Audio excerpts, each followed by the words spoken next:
Greetings, YouTube. I have just received a video from RobertJFreemantle asking, what got me into gaming? Well, I had a dear friend of mine named Greg. I've spoken about Greg in a number of my videos dealing with the Overkill Gamma World campaign that I ran. He played the character Niven 7. And Greg is a friend of mine I've had since, I suppose, since I was 10 or 11. He was in the Boy Scouts. His mother was very busy involved in the Girl Scouts, and I was a member of the Boy Scouts. So we had the scouting tradition between us, and we were in the same troop.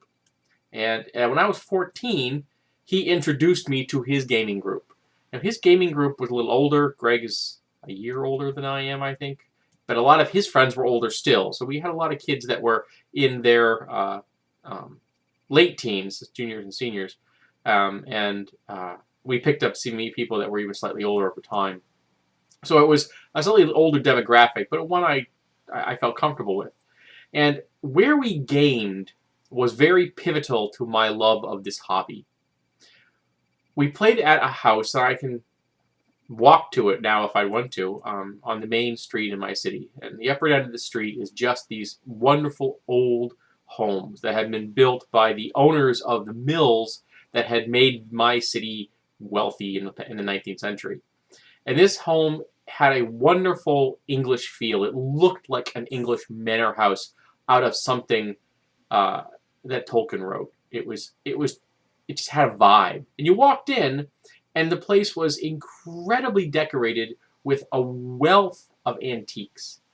The people that lived there, their parents were English, a pair of brothers. And they themselves had been raised in America, so they had no accent. But they were raised in a very English household, and their father was the director of a local museum. And they collected a huge number of really interesting items over the years. They had a jade Buddha head in their living room on display that was from the era of Buddha. All right, that's how old it was. It was like carved shortly after he himself ascended. Very old. There was artwork, and the table we played at was this huge, like 12-foot feast table.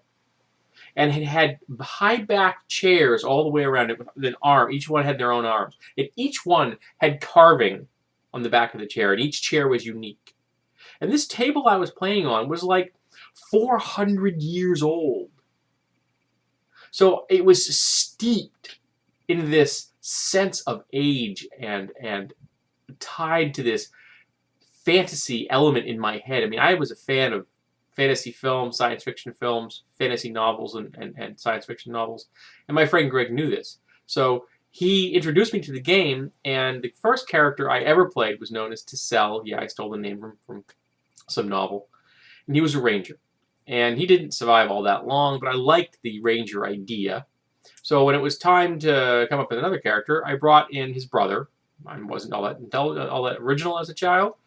And I played that character named Takan from first level up through 26th. He's on my wall over here. A friend of mine actually did a hand-drawn portrait of him.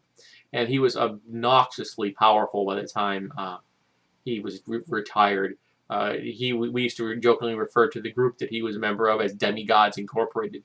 They were very powerful. And one of the few things I have from that era that really makes me think of that is this.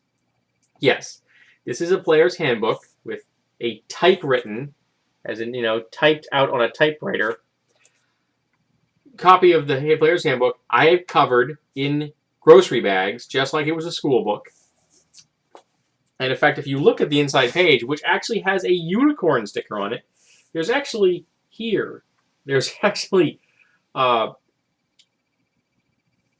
dye from the brown paper, which has stained the page, and that's okay. It's my copy. I'm never going to sell it. And again, so I could look at it on the shelf and find it quickly, it says Player's Handbook.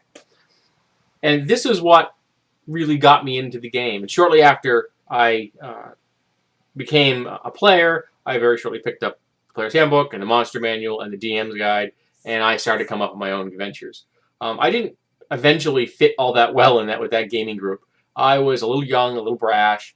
They were looking for more role playing, and I was looking more for let's go kill some crap.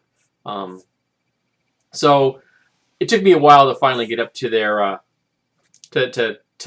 style of play, but I did become friends with them, and my friend Greg and I are still friends.